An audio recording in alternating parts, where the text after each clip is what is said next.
Hallelujah. सब मिलकर जोर से कहेंगे हालेलुया।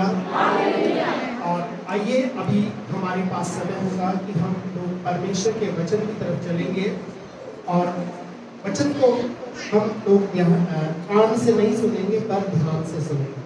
ठीक है, कैसे सुनेंगे? क्योंकि बाइबल में कई जगह पर यीशु मसीह ने कहा है कि जिसके कान हो वो सुन ले, क्योंकि कान ऐसे वाले नहीं चाहिए पर ऐसे चाहिए जो सुनने वाले हैं। ठीक है, हमारे कान कई बार यहाँ होते हैं पर ध्यान नहीं होता है, तो इसलिए जब परमेश्वर के वचन को हम सुनते हैं कान से ना सुने पर ध्यान से सुने, क्योंकि जो कान से सुना जाता है वो इधर से निकल के इधर चला जाता है, पर जो ध्यान से सुना जाता है वो कान से जाता है और आपके हृदय के अंदर उतर जाता है। और वचन जो है ये एक बीज के समान है जो परमेश्वर के वचन के बीज को हमारे हृदय में बोता है, और इस बीज के द्वारा जो फलवंत होता है वो ही हमारे जीवन को आशीषित करता है। हालेलुया। सब जोर से कहेंगे हालेलुया। ठीक है, तो हम सब तैयार हैं आज के वचन के लिए। ठीक है, तो हाथ उठा के बताइए कौन कौन तैयार है। ठीक है, हम सब तैयार हैं।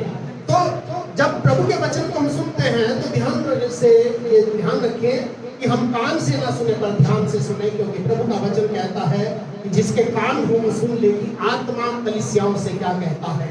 हालेलुया। और इसीलिए आज के ध्यान के लिए हम लोग यूहन्ना रचित सुसमाचार की पुस्तक को निकालेंगे और इसके 5वें अध्याय को खोलेंगे। ठीक है, यूहन्ना रचित सुसमाचार की पुस्तक इसका 5वां अध्याय और इसका 1 वचन से लेकर के हम लोग क्या करेंगे 18 वचन तक पढ़ेंगे। ठीक है, यहाँ पर एक कहानी लिखी है, यहाँ पर एक घटना लिखी है एक व्यक्ति के बारे में। और ये व्यक्ति कौन था? ये व्यक्ति एक मजबूर था, एक परेशान व्यक्ति था, और यीशु मसीह इसके पास गया। और इस प्रकार से इस घटना को पहले भी 1-2 बार हमने पढ़ा है, लेकिन पहले हमने दूसरे तरीके से इसको देखा है, जाना है। पर आज हम एक नए तरीके से हम इसको देखेंगे और हम लोग इसको जानेंगे और थोड़ा सा समझेंगे और देखेंगे कि पवित्र आत्मा आज हम सबके जीवन में इन वचनों के द्वारा क्या बोलता है और क्या बातचीत करता है। ठीक है, 5 अध्याय और इसका सबसे पहले हम 24 वचन को पढ़ देंगे। क्या लिखा है इसमें कि मैं तुमसे सच सच कहता हूं। इसका मतलब क्या कभी यीशु मसीह झूठ बोलता था? मैं तुमसे सच सच कहता हूं, इसका मतलब ये बहुत ही खास बात है जिसको परमेश्वर कहना चाह रहा है। कई बार जब कुछ खास बात होती है तो हम अपने बच्चों को कहते हैं देख सच बता रहा हूं, तेरे से वहां नहीं जाना। इसका मतलब ये कुछ गहरी बात है। मैं तुमसे सच सच कहता हूं कि जो मेरा वचन सुनकर मेरे भेजने वाले पर विश्वास करता है, हाँ, पहली बात अनंत जीवन उसका है, और दूसरी बात और उस पर दंड की आज्ञा नहीं होती, और तीसरी बात वो मृत्यु से पार होकर जीवन में प्रवेश कर चुका है। हालेलुया। जब हम परमेश्वर के वचन को सुनते हैं और यीशु मसीह पर विश्वास करते हैं तो अनंत जीवन हमारा हो जाता है। दूसरी बात, हम पर दंड की आज्ञा नहीं होती, और तीसरी बात, हम मौत से पार होकर के जीवन में प्रवेश कर चुके होते हैं। हालेलुया। ये नहीं लिखा है कि वो मृत्यु से पार होकर जीवन में प्रवेश कर चुकेंगे। क्या लिखा है? वो कर चुका है। मतलब हम सब लोग मौत से पार होकर जीवन में प्रवेश कर चुके हैं, और इसीलिए आज हम सब लोग यहाँ पर प्रभु की उपस्थिति में बैठे हैं और परमेश्वर के चरणों में आए हैं। हालेलुया। और इसलिए हम यहाँ पर प्रभु के इस वचन के अंदर थोड़ा सा पढ़ेंगे।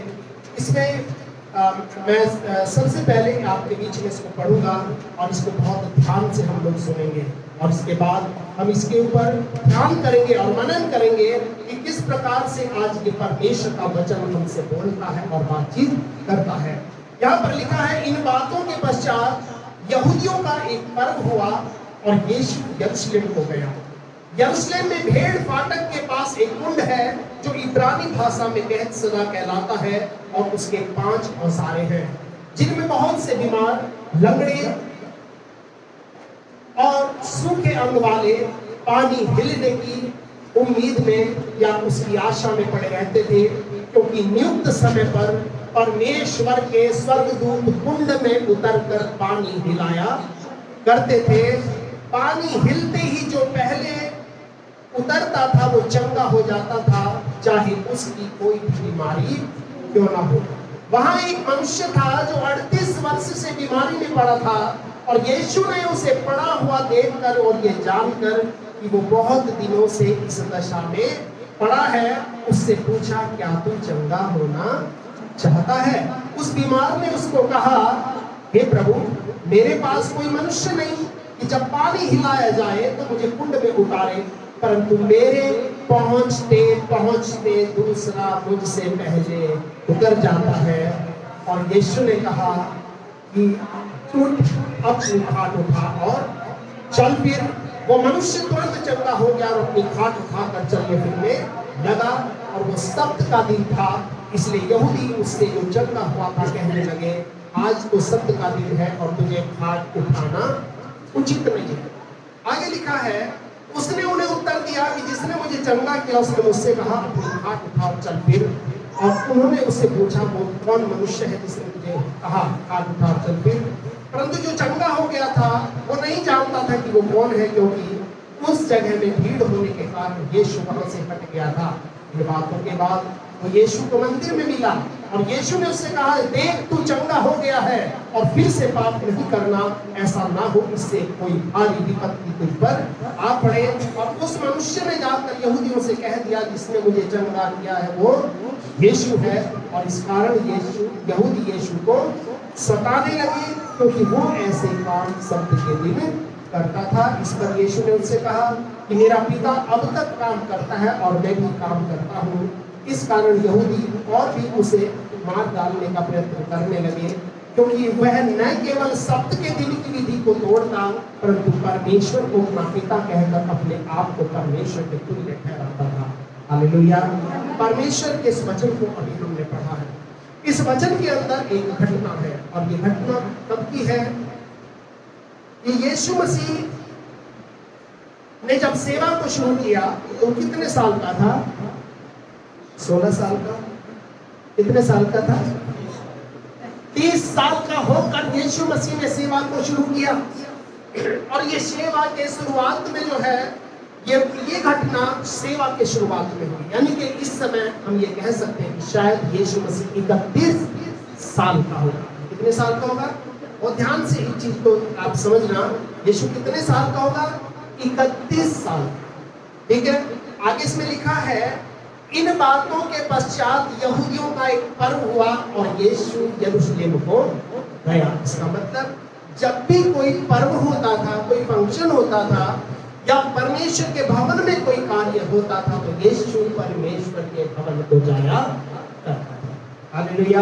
और आगे इसमें लिखा है कि यरूशलेम में भेड़ फाटक के पास एक कुंड है जो इब्रानी भाषा में बैतसदा कहलाता है, और उसके 5 औसारे हैं। कितने औसारे किसको बोलते हैं?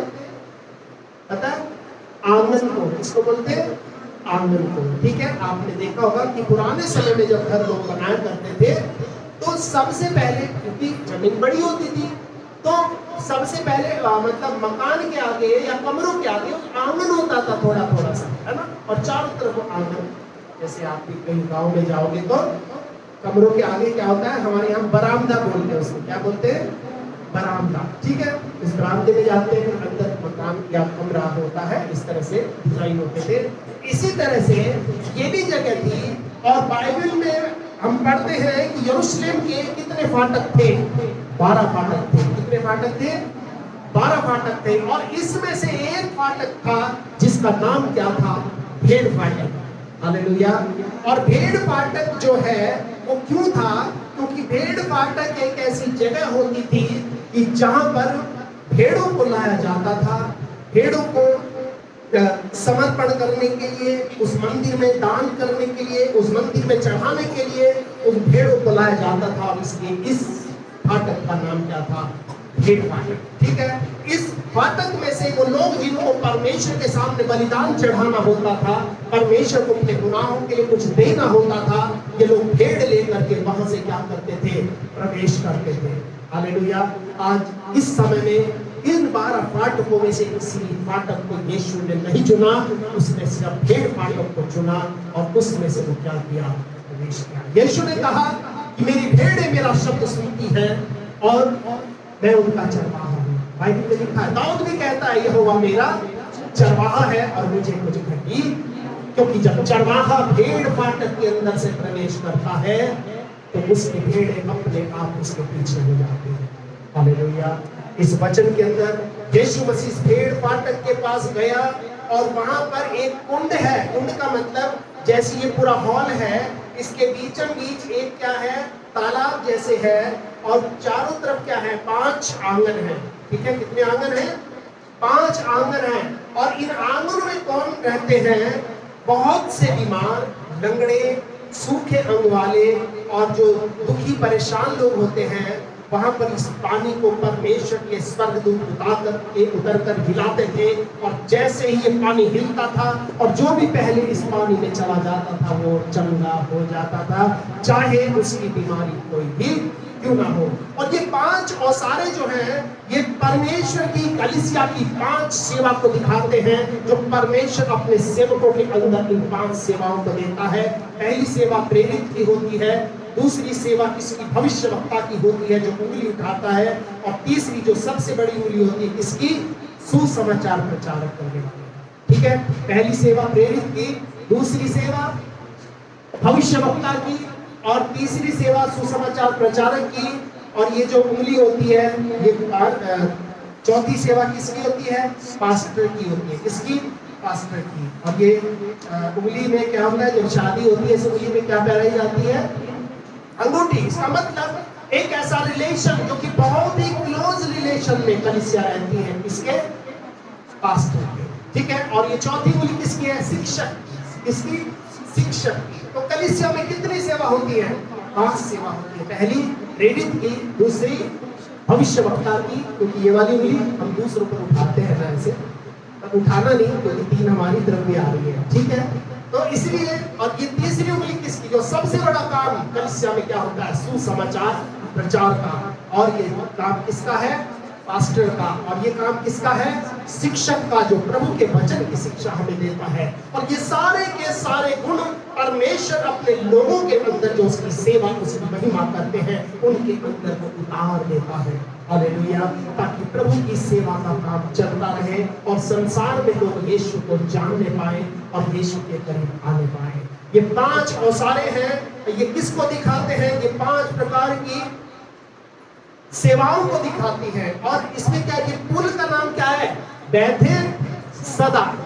ठीक है, बहुत ध्यान से पढ़ेंगे इसको। पुल का नाम क्या है, बैथेसदा। और बैत किसको बोलते हैं, घर को।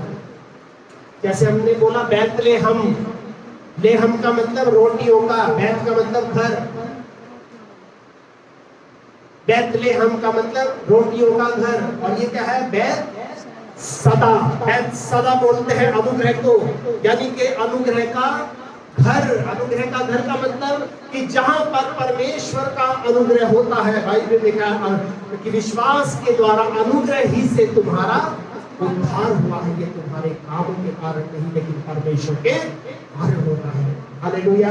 इसलिए यहाँ पर ये पूरा का पूरा औसारा जो है, और ये स्वर्गदूत जो इस पानी को हिलाते हैं, ये पानी जल जो है ये संसार के लोगों को दिखाता है। इसको, संसार के लोगों को, जिनको जो आसमान के फरिश्ते वहां पर उतरते हैं वो वहां पर इसको हिलाते हैं। और जो भी विश्वास के साथ उस कलीसिया में पहुंच जाता है, प्रभु उसको चंगा कर देता है। हालेलुया।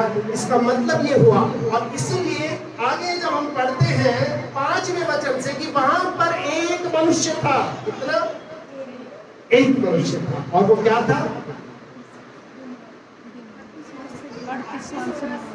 आगे इसमें लिखा है जो 38 वर्ष से बीमारी में पड़ा हुआ था। कितने साल से बीमारी में पड़ा था, 38 साल से। लेकिन बीमारी को दूर करने वाला डॉक्टर की उम्र कितनी थी, 31 साल। बीमारी कितनी थी, 38 साल। बीमारी बड़ी थी और डॉक्टर छोटा लगा।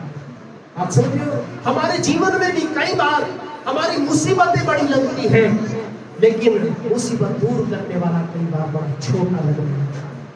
हम कहते हैं जी हमारी समस्या तो बहुत बड़ी है, हमारा दुख तो बहुत बड़ा है, क्योंकि बीमार कितना था, 38 साल से जो बीमार था, शायद और भी कुछ इसकी उम्र हो, बीमारी बाद में आई होगी, क्या पता 5 साल की उम्र में बीमारी आ गई हो, 10 साल की उम्र में, 20 साल की उम्र में आ गई हो। ये व्यक्ति बड़ा था और यीशु मसीह के सामने क्या था, छोटा था। कई बार हमारे जीवन के अंदर बीमारियां आती हैं, तकलीफ आती है, परेशानी आती है, हमें वो चीज बहुत बड़ी लगती है, प्रभु शायद हमारा कुछ नहीं हो सकता, क्यों, हमारी बीमारी बहुत बड़ी है। और हमारी बीमारी के सामने जब दुखी होते हैं, परेशान होते हैं, कई बार प्रभु हमें बहुत छोटा करने लगता है। लेकिन यहाँ पर आगे क्या लिखा है, यीशु ने उसे पड़ा हुआ देखकर और ये जानकर ये बहुत दिनों से इस दशा में पड़ा है, उससे पूछा, क्या तू चंगा होना चाहता है? ठीक है, यानी कि यीशु ने इसको देखा और इससे एक सवाल किया, क्या तू चंगा होना चाहता? अब इसके सामने एक परेशानी थी, और परेशानी क्या थी, वो क्या कहने लगा, उस बीमार ने उसको उत्तर दिया 7वें वचन में, क्या कह रहा है कि हे प्रभु, मेरे पास कोई मनुष्य नहीं, मेरे पास कोई मनुष्य नहीं। क्यों? क्योंकि मैं बीमार हूं, मैं दुखी हूं, मैं पीड़ा में हूं, मेरे पास कोई मनुष्य नहीं है। कब? जब पानी हिलाया जाए तो मुझे कुंड में उतारे, परंतु मेरे पहुंचते पहुंचते कोई दूसरा मुझसे पहले उतर आता है और मैं वैसे का वैसा ही रह जाता हूं। अब आप समझिए, बड़े ध्यान से देखना, इस व्यक्ति की उम्र से बहुत बड़ी थी। यीशु मसीह 31 साल का था, ये इसकी बीमारी ही कितने साल की थी, 38 साल। ये व्यक्ति सोच सकता था कि भाई मेरा शायद कुछ नहीं हो सकता। ये व्यक्ति पड़ा हुआ था, शायद इसके हाथ पैर में कुछ जान हो, घिसकते ये जाता हो, लेकिन वो कहता है मेरे पहुंचने से पहले ही 38 साल के अंदर। आपको पता है, जब आप कैलकुलेट करेंगे, जब आप इसको ध्यान से समझेंगे, तो आपको जाकर के पता चलेगा कि इतना जो समय होता है, क्या चीज, इतना कि 38 साल में कितने दिनों तक, हर बार जब ये पानी हिलाया जाता था, ठीक है, क्या हिलाया जाता था, पानी को जब हिलाया जाता था तो क्या होता था, पानी को जब हिलाया जाता था तो स्वर्गदूत आते थे। और ये व्यक्ति का क्या था, ये व्यक्ति 456 महीने से यहाँ पर पड़ा हुआ था। कितने महीने से, सब बोलेंगे कितने, क्योंकि 38 साल से ये यहाँ पर पड़ा था बीमारी को लिए हुए। 456 महीने हो गए थे, और 456 महीने में आप समझते, एक महीने में 4 संडे आते हैं। कितने, 4 संडे। 456 महीनों में कितने संडे आए होंगे, कितने सबत के दिन आए होंगे जब पानी हिला होगा, और इस व्यक्ति ने कोशिश करी होगी, शायद आज मेरा भला हो जाए, शायद आज मैं ठीक हो जाऊं, शायद आज मैं अपनी परेशानी से निजात पा जाऊं। लेकिन उसके बाद ऐसा नहीं हुआ। इस व्यक्ति ने 3,64,032 घंटे यहाँ पर इंतजार किया। अगर आप कैलकुलेट करेंगे, इतने घंटों तक इसने इंतजार किया। क्यों इंतजार किया? क्योंकि कोई आ रहा था इसकी बीमारी को ठीक करने के लिए। हालेलुया। इसने अपनी जगह को नहीं छोड़ा, इसने अपनी जगह पर इंतजार किया। और यहाँ पर प्रभु के वचन के अंदर हम लोग पढ़ते हैं, ये कहता है कि प्रभु मेरे पास कोई व्यक्ति नहीं है। इसका मतलब ऐसा नहीं है कि दुनिया में अनाथ होगा, कोई तो इसका होगा। लेकिन आपको मैं बताऊं, जब बीमारी में आप होंगे, दुख में आप होंगे, पीड़ा में आप होंगे, कष्टों में होंगे, क्लेशों में होंगे, कमी में आ जाएंगे, घटी में आ जाएंगे, आपके अपने लोग आपको छोड़ करके किनारे हो जाएंगे। बहुत लोगों को मैंने देखा है टीबी हॉस्पिटल में भर्ती करा देते हैं, गलत एड्रेस लिखवा के निकल जाते हैं कहीं। बेचारा मरीज वहां बड़ा बड़ा चिल्लाता है। और कितने मरीज तो ऐसे जिन्होंने वहां पर कूद करके आत्महत्या भी कर दी है, बहुत मरीजों ने किया है। क्यों? क्योंकि उनके पास कोई आशा नहीं है, उनको देखने वाला कोई नहीं है। उनको पूछने वाला कोई नहीं है, और हॉस्पिटल का स्टाफ सिर्फ उनके साथ अच्छे से पेश आता है जिनसे कुछ मिलता है, और जिनसे कुछ नहीं मिलता उसको दुनिया में कोई कभी नहीं पूछता। इस दुनिया में अगर आपसे किसी को फायदा हो रहा होगा तब लोग आपको पूछेंगे, अगर किसी व्यक्ति को आपसे कोई फायदा नहीं है तो आप अपनों के लिए भी क्या बेगाने हो जाएंगे। आपके अपने लोग भी जो है आपकी वैल्यू खत्म कर देंगे, आपको कोई कुछ नहीं पूछेगा। और मैं आपको ये बताना चाहता हूँ, इस अकेलेपन के अंदर, इस ऐसे वक्त में ये कह रहा है मेरे पास कोई व्यक्ति नहीं। जब पानी हिलाए जाए, एक संडे कोई आ सकता था, एक शब्द के दिन इसकी कोई मदद कर सकता था, लेकिन इसकी मदद करने कोई भी नहीं। क्या एक संडे को कोई आ सकता था कि जैसे पानी के पास खड़ा होकर इसको ले जाए, या कम से कम इसको वहां पर रख दे, जैसे पानी इसको धक्का मार के पानी में डाल दे, इतना भी करने की किसी ने कोशिश नहीं करी। क्यों? क्योंकि ये व्यक्ति इस समय दुख में था, परेशानी में था। अब मित्रों, मैं आपको बताना चाहता हूँ कि कई बार आप जब दुख में होते हैं, आप परेशानी में होते हैं, उस समय आप अपने आप से अलग हो जाते हैं। इसलिए बाइबल में लिखा है कि कबूतर की तरह भोले और सांप की तरह चालाक बनो, नहीं तो आपके अपने ही लोग आपके नीचे से चारपाई निकाल देंगे, आपको फटे हुए कपड़े पहनने पड़ जाएंगे, आपको टाइम पे खाना नहीं मिलेगा, टाइम पे चाय नहीं मिलेगी। क्यों? क्योंकि आप अपने आप को कबूतर की तरह दुनिया में लेके चल रहे हो। बाइबल में लिखा है कबूतर की तरह भोले बनो, ऐसा नहीं कि, लेकिन सांप की तरह चालाक भी बनो, क्योंकि दुनिया आपको जीने। इसलिए प्रभु के वचन में लिखा है, ये व्यक्ति कहां पर आया? इसके पास यीशु चलकर आया। उसने कहा, मन में सोच रहा होगा कि भाई तू कौन है, आज मेरे पास चल के आया है? आज तक 38 साल से कोई मेरा अपने पास चल कर नहीं आया। इस फुट का मर्ज बहुत बड़ा दिख रहा था, और ये सामने खड़ा हुआ लड़का बड़ा छोटा दिख रहा था। भाई 38 साल मेरी बीमारी को हो गई, इतनी तो तेरी उम्र भी नहीं हुई। 38 साल की बीमारी के सामने यीशु उसको छोटा दिख रहा था। कई बार हमारे जीवन के अंदर भी जब समस्या आती है, वो हमें बहुत बड़ी दिखती है और यीशु बहुत छोटा दिखने लगता है। प्रियो, लेकिन यीशु मसीह वो है, जब कुछ नहीं था तब यीशु मसीह था। यीशु जब भी था जब अब्राहम था, यीशु जब भी था जब ये दुनिया नहीं बनी थी, और यीशु हर वक्त हर समय इस जमीन के ऊपर मौजूद था। वो पहले भी था, अब भी है, और आने वाली दुनिया में भी वो रहेगा। और वो कौन है? वो हमारा यीशु मसीह है। और जब यीशु मसीह उस भेड़ फाटक से अंदर प्रवेश करता है तो हो ही नहीं सकता उसकी भेड़ उसकी आवाज को न सुने और उसके पीछे न चले। हालेलुया। क्योंकि जो यीशु की भेड़ होगी वो दुनिया में से ढूंढ करके उसकी आवाज सुनकर उसके पीछे चल देगी। हालेलुया। इस वचन के अंदर क्या लिखा है, थोड़ा सा पढ़ेंगे आगे, 8वें वचन को पढ़ेंगे। क्या लिखा है 8वें वचन में? यीशु ने उससे कहा, उठ, अपनी खाट उठा और चल फिर। और वो मनुष्य तुरंत चंगा हो गया और अपनी खाट उठाकर चलने फिरने लग गया। आगे क्या लिखा है? और वो किसका दिन था? सबत का दिन था, जैसे संडे का दिन। आपके घरों में भी कुछ लोग आए होंगे तो कह रहे होंगे जी सब्त के दिन को मानना चाहिए, शनिवार का दिन होता है। बहुत लोग आपको ये शिक्षा दे रहे होंगे, लेकिन क्या था?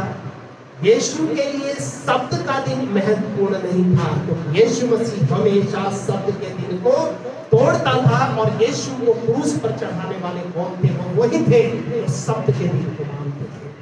10वें वचन में यही लोग यीशु के क्या हो गए? दुश्मन हो गए, क्योंकि ये जो आज तक नहीं कर पाए थे, यीशु मसीह ने एक पल में आकर के वहां पर कर दिया। हालेलुया। 38 सालों से ये व्यक्ति वहां पर पड़ा हुआ था। समझ रहे हो? 456 महीने हो गए थे। आप समझ सकते हो कितने सबत बीत गए होंगे, कितना समय वहां पर बीत गया होगा।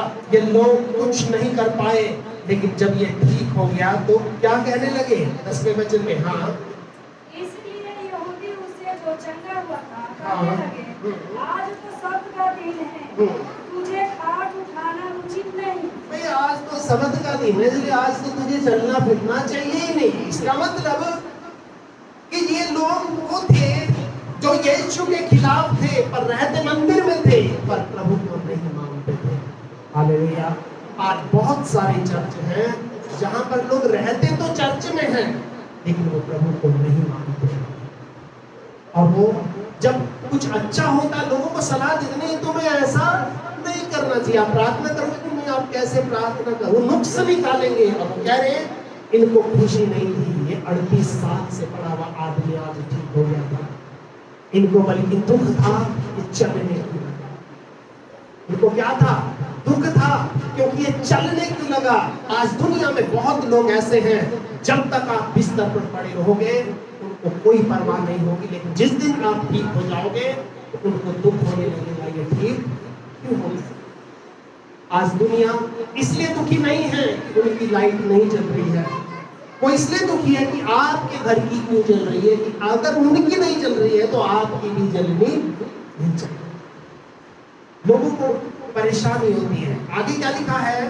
उन्होंने उसको उत्तर दिया कि उसने उसको उत्तर दिया कि जिसने मुझे चंगा किया उसने मुझसे कहा अपनी खाट उठा और चल फिर। और उन्होंने उससे पूछा वो मनुष्य कौन है? तो उन्होंने कहा मुझे नहीं पता कि वह मनुष्य कौन है। हालेलुया। और इसीलिए अब 14 वचन में हम देखते हैं, यहाँ पर थोड़ा सीन बदलता है, यहाँ पर थोड़ा एक दृश्य बदलता है। और 14 वचन में क्या लिखा है, थोड़ा ध्यान से पढ़ेंगे। क्या लिखा है? इन बातों के बाद हाँ, वह यीशु को मंदिर में मिला। इन बातों के बाद वो कहाँ चला गया? अपने घर भाग गया। उस प्रभु के भवन के अंदर वो चला गया। हालेलुया। इन बातों के बाद वो यीशु को कहाँ मिला? मंदिर के अंदर मिला। क्यों? क्योंकि उसने अपने जीवन के अंदर वो देखा था जो उसने अपने जीवन में पहले कभी नहीं। हालेलुया। प्रियो, मैं आपको बताना चाहता हूँ, आपको भले ही किसी भी कलीसिया में जाते हुए, कहीं पर भी आते हुए कितना भी समय क्यों ना हो गया हो, लेकिन सबसे बड़ी बात है कि जिस दिन यीशु आपके भेड़ फाटक से होता हुआ आपके पास आकर खड़ा हो जाएगा, उसी दिन आपकी सारी समस्याओं का क्या हो जाएगा? अंत हो जाएगा। हालेलुया। और इसमें लिखा है, हाँ, यीशु ने उससे कहा, हाँ, देख तू चंगा हो गया। हाँ, कि देख तू चंगा हो गया है, तू बिल्कुल ठीक हो गया है, अब इस काबिल हो गया है कि तू अब मंदिर के अंदर जा सके। क्योंकि बाइबल के समय में जो लोग अपाहिज होते थे, जो अंधे होते थे, जो लंगड़े होते थे, उनको मंदिर में घुसने नहीं दिया जाता था, क्योंकि माना जाता था ये लोग श्रापित लोग हैं, ये लोग पापी लोग हैं। और इसलिए अब ये बिल्कुल ठीक हो गया था, तो अब ये कहाँ चला गया? मंदिर के अंदर चला गया। हालेलुया। आगे क्या लिखा है? हाँ, फिर से पाप मत करना। और यीशु ने कहा देख अब तू ठीक हो गया है, अब फिर तू पाप नहीं करना, क्योंकि ऐसा ना हो कि इससे कोई भारी विपत्ति तुझ पर आ पड़े। ऐसा ना हो कि इससे भारी विपत्ति अब तुझ पर कोई आ पड़े। हाँ, और इसलिए हाँ, उस मनुष्य ने जाकर यहूदियों से कह दिया कि जिसने मुझे चंगा किया है वो कौन है? यीशु है। और इस कारण यहूदी यीशु को सताने लगे। और क्यों सताने लगे? क्योंकि वो ऐसे काम सबत के दिन करता था। हालेलुया। अब कितने लोग कहते नहीं जी इस वक्त सबत को कोई काम नहीं करना चाहिए, प्रभु की आराधना करनी चाहिए। और सबत का दिन कौन सा होता है? शनिवार का। आज बहुत सारे लोग प्रचार कर रहे हैं सबत के दिन आराधना करनी चाहिए। ठीक है भाई, सबत के दिन आराधना करनी चाहिए। आप गवर्नमेंट से कह दो शनिवार की छुट्टी करा दो, हम तो शनिवार को आराधना कर लेंगे, क्योंकि बाइबल में लिखा है कि आज वो दिन है जो यहोवा ने बनाया। हर एक दिन परमेश्वर का बनाया हुआ दिन है, कोई भी दिन खराब और कोई भी दिन अच्छा ऐसा कुछ नहीं है। हालेलुया। और इसलिए आज इस वचन के अंदर हम एक बात को सीखते हैं कि यीशु मसीह आपके और मेरे लिए तैयार है। उसको मालूम है हम कितने सालों से इस दुख को झेल रहे हैं, हम कितने सालों से अपनी परेशानियों को झेल रहे हैं, हम कितने सालों से जो है इस स्थिति में पड़े हैं। पर मैं आपको ये बताना चाहता हूँ कि यीशु मसीह हमारा चरवाहा है। हालेलुया। और ये हमारा चरवाहा ऐसा है, यीशु ने कहा कि अच्छा चरवाहा मैं हूँ और मैं अपनी भेड़ों के लिए अपना प्राण देता हूँ। और यीशु ने कहा कि यीशु आपके मेरे लिए एक चरवाहे के समान होगा, बिल्कुल वैसा ही चरवाहा जैसे दाऊद के समय में था। भजन संहिता में दाऊद कहता है कि यहोवा मेरा चरवाहा है। और चरवाहा है तो फिर क्या होगा कि फिर पहली बात मुझे कुछ घटी नहीं होगी, और दूसरी बात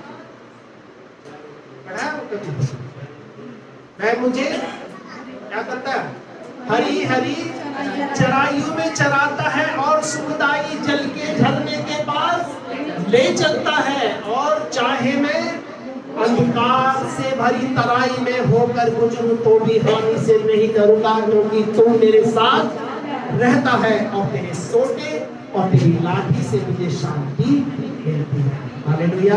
सोटा क्या होता है? छोटी सी डंडी, और लाठी बहुत बड़ा सा डंडा। ठीक है। सोटा किसके लिए होता है? भेड़ के लिए होता है, और जो बड़ा डंडा होता है वो शत्रु के लिए होता है। इसका मतलब कई बार जब कोई भेड़ इधर उधर चलती है तो उस डंडी से थोड़ा थोड़ा मार के उनको ठीक करते हैं कि भाई नहीं, सीधे सीधे चलो। अच्छा, अब जब कोई शत्रु आक्रमण करता है, जब कोई शत्रु की शैतान की सेना उसके ऊपर आक्रमण करती है, कोई शेर आ जाता है, भालू आ जाता है, उस समय उसके पास क्या रहता है? बड़ा डंडा रहता है। किसके लिए होता है? शत्रु के लिए। इसका मतलब हम अपने चरवाहे के पास बिल्कुल सुरक्षित रहते हैं। हालेलुया। चाहे हम घोर अंधकार से भरी हुई तराई में होकर गुजरे तो भी हमें हानि से डरने की जरूरत नहीं है, क्योंकि हमारा परमेश्वर हमारे साथ रहता है। हालेलुया। इस वचन के अंदर हम इस बात को पढ़ते हैं कि आपकी बीमारी कोई भी क्यों ना हो, आपकी परेशानी कोई भी क्यों ना हो, कई बार जब बीमारी होती है, परेशानी होती है, हमारा दिमाग बिल्कुल परेशान हो जाता है और हमें हमारी बीमारी बहुत बड़ी दिखाई देती है, हमें हमारी परेशानी बहुत दिखाई देती है और वो परमेश्वर भी छोटा दिखाई देने लगता है। ऐसी परिस्थिति में हमारा विश्वास कई बार टूटने लगता है। ऐसी परिस्थिति में हम देखते हैं प्रभु दूसरे लोग कुंड में उतर रहे हैं, वो भी चंगा हो गया, उसके घर में भी अच्छा हो गया, उसके यहाँ पर भी अच्छा हो गया, और मैं आज कितने सालों से इस परिस्थिति को झेल रहा हूँ। पर ध्यान रखना, कुछ भी हो, आपको परमेश्वर के उस बरामदे में, उस औसारे में पड़े रहना है। एक दिन जरूर यीशु आएगा और वो आपसे कहेगा चल, अपनी खाट उठा और चल फिर, क्योंकि परमेश्वर कभी किसी का पक्षपात नहीं करता और हर एक व्यक्ति के जीवन के लिए परमेश्वर की एक अलग योजना होती है। परमेश्वर अपने लोगों को आशीषित करना चाहता है और इसीलिए तो वो प्रभु जो है यरूशलेम को आता है। हालेलुया। और यरूशलेम क्या है? परमेश्वर का भवन है। ये भेड़ फाटक क्या है? ये वो दरवाजा है जिससे भेड़े उस भेड़शाला में क्या करती है? प्रवेश करती है। और ये कुंड क्या है? ये लोगों की भीड़ है। और ये बरामदे क्या है? ये जरूरतमंद लोगों के लिए है, जिसमें कलीसिया की 5 सेवाएं इन 5 तरह के लोगों के लिए होती है। और वहां पर जब यीशु उतरता है, भेड़े उसके शब्द को सुनती है और वो अपनी बीमारियों से आजाद होती है, अपनी परेशानियों से आजाद होती है और अपने जीवन में आशीष और शांति को प्राप्त करके अपने चरवाहे की वो आराधना करती है। हालेलुया। और इसीलिए प्रभु के इस वचन के अंदर हम इस बात को पढ़ते हैं कि हम वास्तव में बड़े धन्य लोग हैं जो आज हमारा परमेश्वर हमारे बीच में है। हालेलुया। क्योंकि इस मरीज का जो फोकस था कहाँ था? इस कुंड पर था कि मैं इस कुंड में उतर जाऊं। इसका फोकस कहाँ था? इसका ध्यान यहाँ था। लेकिन यीशु ने कहा अगर मुझ पर ध्यान रखोगे तो उस कुंड में जाने की भी जरूरत नहीं पड़ेगी। आपको ज्यादा परिश्रम मेहनत करने की जरूरत नहीं पड़ेगी। ठीक है, संसार छोड़ देगा, लोग आपको छोड़कर अलग हो जाएंगे, लेकिन यीशु ने कहा ना तो मैं तुझे कभी छोड़ूंगा और ना मैं तुझे कभी त्यागूंगा। क्यों? क्योंकि परमेश्वर की नजरों में हम उसकी संतान हैं, परमेश्वर की नजरों में हम उसके बेटे हैं, बेटियां हैं। और उसका वचन कहता है कि जब हम परमेश्वर पर विश्वास करते हैं तो हम क्या हो जाते हैं कि जितनों ने उसको ग्रहण किया उसने उन सबों को परमेश्वर की संतान होने का अधिकार दिया। उन सबों को, अर्थात जो उसके नाम पर विश्वास करते हैं। और हम सब लोग कौन हैं? हम वो हैं जो आज अपने परमेश्वर के नाम पर विश्वास करते हैं और अपने परमेश्वर की आराधना करते हैं, उसके नाम की बड़ाई करते हैं और अपने परमेश्वर के इस बैतसदा कुंड के पास इस भेड़ फाटक से प्रवेश करते हुए आते हैं। और इसीलिए हमारी बीमारी कितनी भी बड़ी क्यों ना हो, हमारी समस्या कितनी भी बड़ी क्यों ना हो, कई बार हो सकता है हमारी समस्या हमें प्रभु से भी बहुत बड़ी लगती हो। हम सोचते होंगे प्रभु मैं तो इतने दिनों से दुखी हूँ, डॉक्टरों ने भी जवाब दे दिया, रिश्तेदारों ने भी छोड़ दिया, पड़ोसियों ने भी छोड़ दिया, जितने अपने थे वो भी मुझसे अलग हो गए। लेकिन कुछ भी हो क्यों ना हो, अगर प्रभु आपके साथ है तो विजय आपके साथ में है, प्रभु आपके साथ में है तो सारी की सारी आशीष और खुशियां आपके साथ है। क्योंकि आप एक आम व्यक्ति नहीं हो, आप वो हो जिसको सर्वशक्तिमान परमेश्वर ने संसार की भीड़ से चुना है, अपनाया है, अपनी संतान बनाया है और आपके सबके लिए एक नए भविष्य को उसने उठा करके रखा हुआ है। क्योंकि प्रभु का वचन कहता है जब हम उसके चरणों में होते हैं तो उसको तम्भाग को आपके मेरे लिए चुन लेता है जो दुनिया में हमसे कोई छीन नहीं सकता। हालेलुया। परमेश्वर के वचन के द्वारा हम सबको आशीष दे। आइए अभी हमारे पास समय होगा कि हम सब लोग थोड़े समय के लिए अपनी अपनी आंखों को बंद करेंगे और अपने सर्वशक्तिमान प्रभु के सामने अपने सरों को हम लोग झुकाएंगे। इस वचन को जो आज हमने देखा है हम इसके ऊपर थोड़े समय के लिए मनन करेंगे।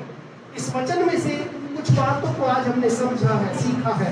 हो सकता है इस बातों को हम पहले नहीं जानते हो सकता अगर एक भी बात आज आपको उसकी नहीं पता चली है, वो बात आपको किसी इंसान ने नहीं बताई या मैंने नहीं बताई, वो बात आपको खुद प्रभु ने बताई है। आपकी बीमारी क्यों ना हो, आपकी परेशानी बड़ी क्यों ना हो गई है, आपकी परेशानी की स्थिति में हो सकता है आपके अपने लोगों का व्यवहार आपसे बदल गया हो सकता है आज आपके अपने लोग आपकी बात नहीं सुनते हो, आपकी नहीं मानते हो, क्योंकि आज आप कमजोर हैं, शरीर से, पैसे से और कई चीजों से आप कमजोर हो सकते हैं। लेकिन मैं आपको ये बताना चाहता हूँ ऐसी परिस्थिति में भी यीशु आपसे कहता है क्या तू जितना होना चाहता है, क्या तू अच्छा होना चाहता है। आपके साथ कोई भी समस्या क्यों ना हो, चाहे वो कितनी भी बड़ी हो, चाहे वो कितनी भी पुरानी हो, हमारा यीशु मसीह हाजिर है उसको ठीक करने के लिए, उसको चेंज करने के लिए, उसको बदलने के लिए। आइए हम सब लोग परमेश्वर की आशीष को अपने जीवन में प्राप्त करने के लिए अपने परमेश्वर से विनती करें। हे सर्वशक्तिमान सर्व राजाओं के राजा दयालु और महान परमेश्वर, आज यहाँ पर उपस्थित हर एक भाई बहन बच्चे और बुजुर्ग को हम तेरे पवित्र हाथ में सौंपते हैं और चाहते तेरे वचन की आज की आशीष है इनके जीवनों के अंदर कार्य करे प्रभु। और तेरे इस वचन की आशीष का मतलब है कि जिस प्रकार से तूने इस नाउम्मीद को उम्मीद से भर दिया और इसके जीवन के सपने को तूने साकार कर दिया कि एक दिन मैं भी प्रभु के भवन में चल करके जाऊंगा, एक दिन मैं भी प्रभु के भवन में आशीषित हो करके जाऊंगा। और जब ये प्रभु के भवन में गया, लोगों ने उससे पूछा कैसे हुआ, इसने गवाही को दिया मुझे नहीं मालूम कौन था, लेकिन पहले मैं चल नहीं सकता था, अब मैं चल सकता हूँ। हालेलुया। इसी प्रकार से बड़ी बड़ी गवाहियां आपका इंतजार कर रही हैं, बड़ी बड़ी बरकतें, बड़ी बड़ी बातें आपका इंतजार कर रही हैं, लेकिन आपको रुकने की जरूरत है, परमेश्वर के चरणों में ठहरने की जरूरत है, उसके उस औसारे में आकर, उसके बरामदे में आकर इंतजार करने की जरूरत है। क्योंकि यीशु आता है, क्योंकि बाइबल कहती है नियुक्त समय पर एक खास समय होता था, उसी वक्त ये आसमान के फरिश्ते इस जगह को हिला देते थे। अपनियों आज ये नियुक्त समय है, ऐसे नियुक्त समय में परमेश्वर के आसमान के फरिश्ते उसकी कलीसिया के अंदर दाखिल होते हैं और पवित्र आत्मा की शक्ति को संचालित करती है। जो भी कुछ आपकी मेरी समस्या है, जो भी कुछ आपकी मेरी जरूरत है, उनको यहाँ से लेकर के हमारे साथ हमारे घरों तक भेजती है। और वो चीज हमें दिखाई नहीं देती, पर आने वाले समय में वो चीजें हमें मिल जाती हैं, क्योंकि हमारा परमेश्वर प्रार्थनाओं का सुनने वाला परमेश्वर है। जिस दिन भी हम प्रार्थना करते हैं उसी दिन से परमेश्वर कोशिश में लग जाता है, ये चीज मैं कैसे तैयार करूं, ये चीज मैं कैसे सफाई तक, बहन तक, बच्चे तक, बुजुर्ग तक पहुंचा सकूं। हाँ पिता, हम सब बातों के लिए तेरा धन्यवाद देते हैं। पवित्र पिता, हम इस समय प्रार्थना करते हैं तेरे लोग तेरे वचन से आशीषित होते हैं, इस वचन की आशीष तेरे लोगों तक पहुंचे प्रभु। आज यहाँ पर जितने भी भाई बहन बच्चे बुजुर्ग लोग आए हैं प्रभु, ये इसलिए नहीं आए कि हमने इसको बुलाया है, ये इसलिए नहीं आए कि इनका मन आज किया, ये इसलिए आए हैं क्योंकि तूने आज इनको यहाँ पर भेजा है और बुलाया है, क्योंकि कुछ है जो आज तूने इनके लिए रखा है। कुछ चीजें हैं जो हमें समझ नहीं आ रही है, लेकिन तू आज इनको देना चाहता है। प्रभु हर एक को आशीष दे, अपनी बरकतों से भर, और आने वाले समय में प्रभु ये लोग भी प्रभु जिस प्रकार ये सीधा जाकर मंदिर में चला गया, जो बैठा था, लोग पूछ रहे होंगे, कितने लोग सवाल कर रहे होंगे, शायद हजारों लोगों ने पूछा होगा कि भाई आज तू कैसे यहाँ गया, तू चल कैसे गया, तेरे पैरों में बल कैसे आ गया, तेरे शरीर कैसे चंगा हो गया।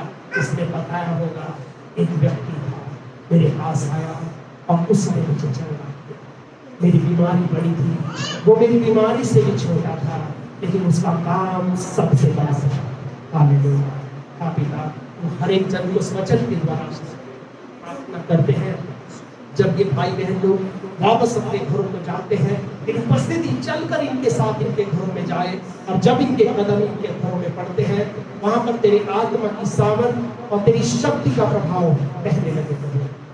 आदर और महिमा आपको देते हैं और सब कुछ तेरे पवित्र हाथों में सौंप देते हैं, और धन्यवाद देने के साथ क्योंकि तूने प्रार्थना को सुना है। और धन्यवाद के साथ ये प्रार्थना हम अपने उद्धारकर्ता मुक्तिदाता प्रभु यीशु के पवित्र नाम से मांगते हैं।